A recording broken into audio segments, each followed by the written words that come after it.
My father was my closest friend, my dearest friend. He was my greatest advocate. He always believed in my writing. He was very honest with me about my writing. He was always diplomatic, but he always gave me honest input with my writing. I think that it was inevitable that people would wonder what it was like to have the same first name and to go into the same profession. And often I think people wondered what it was like to grow up in his shadow. And I would always say I grew up in his sunshine, because he gave me such a belief in myself, and he showed me the kinds of disciplines that are important in being a writer, that you have to constantly refine and expect a great deal of yourself. So he was my greatest mentor, my greatest friend, and he was a wonderful father. I'm thinking a lot these days about The Shrinking Man. I was too young to remember it in detail, but we lived in a house by the ocean. It was off season, so it was very quiet. And my father was trying to launch his career as a prose writer. He'd sold a few short stories, but that was it. And he began to write this new novel, The Shrinking Man. And he would go down to the basement in this house, and it was very cold and it was winter. And so he would go down there and he would work on it, and he would imagine what it was like. He called the character his little man.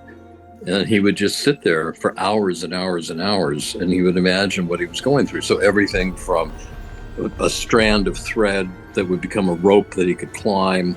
And there was, I believe, not a tarantula, but a very kind of a normal house spider. But when he saw it, he thought, well, I can do more with that. So what he was very good at was doing kind of practical research.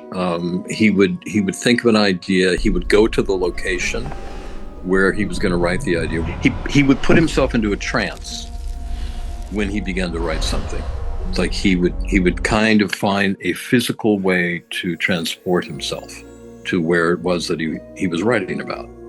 I think in the way that writers can travel through space and time, in a way, conceptually, because that's what we do. You know, when writers talk about how they look up at the clock and they realize they've been writing for 5 or 6 hours. It's a common experience that we go into that period of timeless flow. He was like a one-man seance. He could create it himself, and he knew how to do that. He knew what the invocation needed to be, and he knew how to do it. I mean, I love I Am Legend, and it was written by a man who was always in advance of his age. You know, I don't know if you know, he wrote a novel when he was 11 years old. In some way, I had to contemplate how he was able to do it. And I had to contemplate, therefore, how can we speak of or define or comprehend talent? What is it? Where does it come from? Is it measurable even? But he had it at a very young age. So he brought that same level of depth all through his life. And so I Am Legend is very rich with that, very, very rich with that depth. That is what makes that novel so resonant. I mean, the central concept of it it's more than evocative. It's overwhelming. And the despair of it and the loneliness of it is part of what really makes it resonate and gives it such depth and such profundity. And so he understood despair.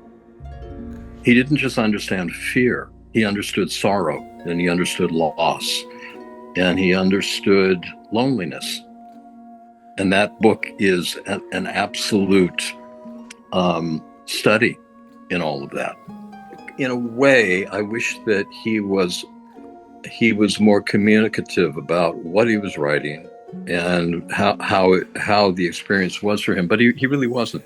I came to understand the whole experience of it for him when I began to write. And then further along, we began to write things together, and I still run our production company. So we went through many chapters together as father and son, and mentor and apprentice, and all that kind of thing. And he was very quiet. He was very quiet. He was not a writer that spoke about his writing. He was not a writer that complained about his writing. He was not a writer that complained about the business issues that he was going through. He was very circumspect about everything. So around our dinner table, he didn't talk about that. And he worked at home.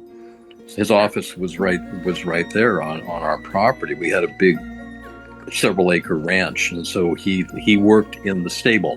He took the stable and he had it converted into his office, and had this great relationship with our horse. The horse would always look in the window.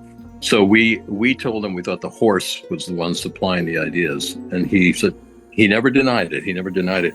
But he was very independent with his creativity. He didn't really talk about it very much.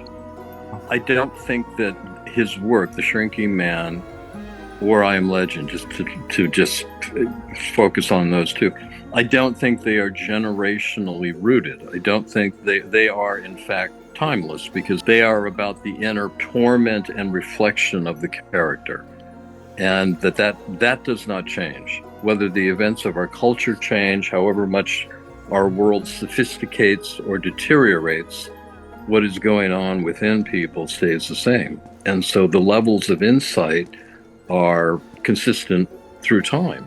So that it's 100 years, that it's 200 years, it'll always be the same. It'll always apply, because it's about the human spirit and the human soul.